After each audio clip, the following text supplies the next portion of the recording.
Hello guys, क्या होगा अगर आपका जो दोस्त बहुत ज़्यादा गरीब था, आपके ही साथ स्कूल में पढ़ा करता था, आज की तारीख में वो बहुत ज़्यादा अमीर आदमी बन गया हो, पूरे शहर का सबसे ज़्यादा अमीर आदमी वो बन गया हो और आप एक गरीब आदमी की तरह रह गए हो जिसे बहुत ही ज़्यादा मेहनत करनी पड़ती है थोड़ा बहुत पैसा कमाने के लिए भी।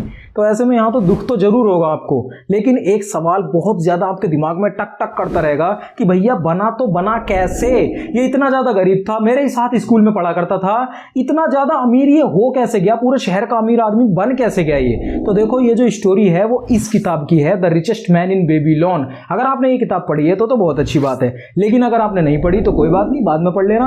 आपको इस स्टोरी का जो आंसर है, जवाब है, जो सीक्रेट है इस बंदे का, जो दोस्त था कैसे अमीर आदमी बन गया पूरे शहर का, ये जो सीक्रेट है वो आपको इस वीडियो में पता चलने वाला है। लेकिन उससे पहले मैं आपको बता देना चाहता हूं, मेरा नाम ओमकार शर्मा है, आपका स्वागत है हमारे चैनल राकमो शर्मा पे। आओ अब देखते हैं। तो इस स्टोरी में जो गरीब दोस्त है उसका नाम है बंसीर, और जो अमीर दोस्त है, जो अमीर बन गया पूरे शहर का, उसका नाम है अरकद। तो यहां पर बंसीर अरकद से पूछता है कि भाई कैसे तू इतना ज्यादा अमीर कैसे बन गया, पूरे शहर का अमीर आदमी बन गया है तू? ऐसा क्या सीक्रेट है तेरे पास जो हमें नहीं पता, तेरे को पता है? तो यहां पे अरकद बंसीर से कहता है, देखो मैं तुम्हें सीक्रेट अपना बताता हूं, मैं भी तुम्हारी ही तरह बहुत ज्यादा गरीब था, बहुत ज्यादा स्ट्रगल मुझे करना पड़ता था, लेकिन जब मेरे स्ट्रगल्स के दिन चल रहे थे तब भी मेरे दिमाग में ये चीज तो श्योर थी, कंफर्म था मैं कि भैया मुझे अमीर आदमी बनना है, पैसा खूब कमाना है। तो मैं काम कर रहा था एक दिन, और एक दिन मेरे पास अलगमिश नाम का एक बंदा आता है और वो मुझसे कहता है कि मुझे मेरा काम पूरा करा हुआ चाहिए इतने दिनों के अंदर। तो अरकद यहां पर अलगमिश से कहता है कि मैं तुम्हारा काम वक्त से पहले पूरा करके दे दूंगा, लेकिन मुझे तुम्हें अपना सीक्रेट बताना पड़ेगा। अलगमिश जो बंदा है बहुत ज्यादा अमीर है, तो अरकद कहता है कि अलगमिश से कि तुम्हें मुझे अपना वेल्थ का सीक्रेट बताना पड़ेगा, इतने अमीर तुम कैसे बन गए? तो ये जो काम है इसको हम थोड़ा सा फॉरगेट कर देते हैं, दिमाग में नहीं रखते हैं। तो अलगमिश ने कहा ठीक है, अगर तुमने मेरा काम पूरा कर दिया वक्त से पहले, जब मैं आऊं तब मेरा काम अगर पूरा मिल गया तो मैं तुम्हें अपना सीक्रेट बता दूंगा, अपनी वेल्थ का, अपनी अमीरी का। तो यहां पर अरकद दिन रात लगा के मेहनत करके अलगमिश का काम पूरा करता है, और जब अलगमिश वापस आता है तो अरकद उससे कहता है, ये देखो मैंने तुम्हारा वादे के मुताबिक काम पूरा करके दिया है, अब मुझे बताओ तुम्हारा अमीरी का सीक्रेट क्या है? यहां पर मुझे बताओ क्लियर कट, तुम कैसे इतने अमीर आदमी बन गए? तो अलगमिश यहां पर मुस्कुराते हुए कहता है कि भाई सीक्रेट बस इतना सा है कि मैं जब भी मेरे हाथ में पैसा आता है, मैं अपना पैसा 10% निकाल लेता हूं, बिल्कुल उसे अपना समझ के निकाल लेता हूं। कोई भी बिल, कोई भी किसी का कर्जा, कुछ भी उतारने से पहले, कुछ भी किसी और को पैसा देने से पहले, मेरे हाथ में आया हुआ पैसा, उसमें से मैं 10% अपना अलग निकाल के रख लेता हूं। तो यहां पर अरकद ने कहा, भाई ये तो अजीब सी बात है, मेरे पास वैसे भी इतना सा पैसा मैं कमाता हूं, उसमें से भी अगर 10% निकाल लूंगा तो मेरी तो जिंदगी झंड हो जाएगी, मैं जीऊंगा कैसे? मैं वैसे ही स्ट्रगल अभी भी कर रहा हूं और मैं और ज्यादा पिसता चला जाऊंगा। तो अलगमिश यहां पर कहता है, बेवकूफियत वाली बातें मत करो और एक बार ध्यान से दिमाग लगा के सोचो कि 10 सालों के बाद कितना पैसा तुम्हारे पास हो जाएगा अगर तुम इस प्रोसेस को रिपीट करते रहे, अपना 10% निकालते रहे, तो 10 सालों बाद कितना पैसा हो जाएगा? तो अरकद कहता है, बात तो तुम्हारी सही है, चलो मैं ये चीज भी करके देखता हूं, मैं 10%, जब भी मेरे पास आएगा पैसा 10% अलग के अलग निकालूंगा। तो अलगमिश कहता है यहां पर, देखो 10% निकालोगे तो, लेकिन उसका करोगे क्या? तो अरकद कहता है, उसका क्या करूंगा आप ही बताओ। अलगमिश कहता है, जो 10% तुम निकालते रहोगे ना, उस पैसे को अपना गुलाम बनाना पड़ेगा तुम्हें, उस पैसे को तुम्हें काम पे लगाना पड़ेगा ताकि वो पैसा तुम्हें कमा के दे सके, तुम्हें और इनकम जनरेट करके देता रहे, एक गुलाम की तरह, बिल्कुल लाइफ टाइम वो तुम्हारे लिए पैसा काम करता रहे। मतलब इन्वेस्टमेंट करनी पड़ेगी तुम्हें अपने उस पैसे की। तो अरकद कहता है यहां पर, ठीक है जैसा आप बता रहे हो। अलगमिश से कहता है अरकद, जैसा आप बता रहे हो मैं वैसा करूंगा। अलगमिश वहां से चला जाता है, अरकद वैसा ही करता है जैसा अलगमिश ने कहा था। फिर अलगमिश आता है 1 साल बाद वापस और पूछता है अरकद से, क्या जो मैंने तुम्हें बताया था वो तुमने करा?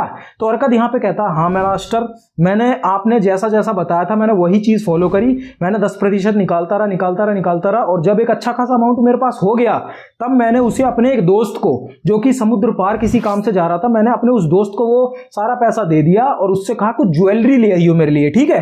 वहां से कुछ ज्वेलरी ले आई हो, एक्सपेंसिव, कुछ अच्छी ज्वेलरी, कीमती, जो कि मैं यहां पर बेचूंगा ज्यादा दाम में तो मुझे प्रॉफिट होगा। अलगमिश ने सोचा, भाई पैसे दे दिए। अलगमिश ने अरकद से पूछा कि जिस दोस्त को तुमने पैसे दिए हैं वो बंदा काम क्या करता है? तो यहाँ पे अरकद ने कहा वो ब्रिक मेकर है, ईंट बनाने का काम करता हो। तो अलगमिश ने कहा हर मूर्ख को एक बार सिखाना ही पड़ता हर बात को। उसने कहा अरकत से, भैया तूने ईंट बनाने वाले काम को, ब्रिक मेकर को, ईंट बनाने वाले बंदे को ज्वेलरी खरीदने के लिए भेजा है। तूने कुछ सोचा था? ये जो हरकत तूने करी, इसको करने से पहले तूने दिमाग लगाया था, बुद्धि का प्रयोग करा था? ईंट बनाने वाले बंदे को ज्वेलरी के बारे में क्या पता? तो हरकत कहता है बात तो आपकी सही है। तो अब उसने कहा देखो, यहां पर आपको सबसे मेन स्टेप ये लेना है कि कभी भी आपको उस बंदे से सलाह नहीं लेनी है जो आपकी फील्ड का एक्सपर्ट है ही नहीं। पैसों के मामले में, ज्वेलरी का मामला था, पैसों का मामला था, तूने ऐसे बंदे को दे दिया जो ईंट बनाता है, जिसे नॉलेज ही नहीं है ज्वेलरी की। तो यहां पे सलाह उन्हीं बंदों से लो जो मनी की फील्ड में एक्सपर्ट हो। तो अरकत ने कहा ठीक है। फिर अलगमिश इतना बोलने के बाद चला गया और वैसा ही हुआ जैसा अलगमिश ने कहा था। अरकत का दोस्त जब वापस आया, उसने कहा ये ले ज्वेलरी मैं तेरे लिए खरीद के लाया हूं। और जब अरकत ने उसको टेस्ट कराया ज्वेलर के पास, सारी ज्वेलरी निकली फ्रॉड, स्कैम हो गया। सारा पैसा अरकत का बर्बाद हो गया, जमा करा हुआ 1 साल तक जमा करा हुआ पैसा सारा बर्बाद हो गया। तो यहां पर अरकत को सीख मिल गई कि मुझे हमेशा सलाह भी उन्हीं बंदों से लेनी है जो एक्सपर्ट है मनी की फील्ड में, जो पैसे को संभालते हैं, जिनके पास पैसा ऑलरेडी बहुत ज्यादा है। तो ऐसा ही करता रहा। जब अरकत इन्हीं स्टेप्स पे चलता रहा, आगे बढ़ता रहा, तो एक वक्त के बाद उसके पास अच्छी खासी वेल्थ हो गई। ये पूरा सीक्रेट इसने, अरकत ने बंसीर को बताया जो कि गरीब है इस समय। तो यहां पर हमें इस स्टोरी से यह सीखने को मिलता है कि वेल्थ के 3 सबसे मेन सीक्रेट होते हैं। सीक्रेट नंबर 1, आपको जैसे ही आपके हाथ में पैसा आए, इनकम आए, उसको 10% अलग के अलग निकाल लेना है। किसी को भी बिल पे करने से पहले, किसी का कर्जा है वो, क्रेडिट कार्ड का लोन है वो, किसी को भी निकालने से पहले अपने लिए 10% अलग निकाल लेना है बिल्कुल। और उसके बाद सलाह भी, अगर आप सलाह लेने जा रहे हैं तो सलाह भी उन्हीं लोगों से लेनी है जो मनी की फील्ड में एक्सपर्ट हैं, अच्छा खासा पैसा है जिनके पास, उन बंदों से जाके सलाह लेनी है। किसी अरे गहरे से ऐसे ही सलाह नहीं लेनी जिससे पैसे का कुछ पता ही नहीं है। दूसरा सीक्रेट। तीसरा सीक्रेट यहां पर है, आपको उस पैसे को गुलाम की तरह काम पे लगा देना है। तुरंत उसे काम पे लगा देना है ताकि वो आपको जिंदगी भर पैसा कमा के देता रहे। आप सोते रहें लेकिन वो दिन रात पैसा करे। आपका पैसा, आपके पैसे मतलब कमाने के लिए आपको मेहनत करता रहे, आपका पैसा आपकी बजाय, और आपको पैसा कमा के दे। समझ रहे हो? तो ये चीज यहां पर आपको करनी पड़ेगी। ये 3 सीक्रेट हैं वेल्थ के। 10% बचाओ, सलाह हमेशा एक्सपर्ट से लो, मनी के जो एक्सपर्ट हैं उनसे। तीसरे नंबर पे पैसे को गुलाम बना के उसको काम पे लगाओ ताकि वो आपको पैसा कमा के दे। तो इन 3 सीक्रेट्स का अगर आप फॉलो करते हैं the richest man in Babylon किताब के मुताबिक, तो आप अपनी वेल्थ को बहुत ज्यादा, बहुत ही एक्सट्रीम लेवल पे आप ग्रो कर सकते हैं। यही है सीक्रेट द वेल्थ का। The richest man in Babylon का जो मेन सीक्रेट है वो यही है। सबसे अमीर आदमी पूरे बेबीलोन का, वो इसी 3 सीक्रेट्स को फॉलो करके सबसे अमीर आदमी बन गया। तो अगर आप भी इन 3 सीक्रेट्स को फॉलो करते हैं तो आप भी एक अच्छे खासे वेल्दी रिच इंसान बन सकते हैं। तो इतना ही था इस वीडियो में। आशा करता हूं आपको इस वीडियो से कुछ ना कुछ जानने जरूर मिला। अगर मिला इस वीडियो को लाइक जरूर कर दें, इस चैनल को सब्सक्राइब जरूर कर लें। बिल्कुल ये लाल वाला सब्सक्राइब बटन है, इसको दबा लें। आपको ऐसी नॉलेजेबल वीडियोज लगातार मिलती रहेंगी। Thanks for watching this video. अपना ध्यान रखिए। मैं मिलता हूं आपसे अगली वीडियो में।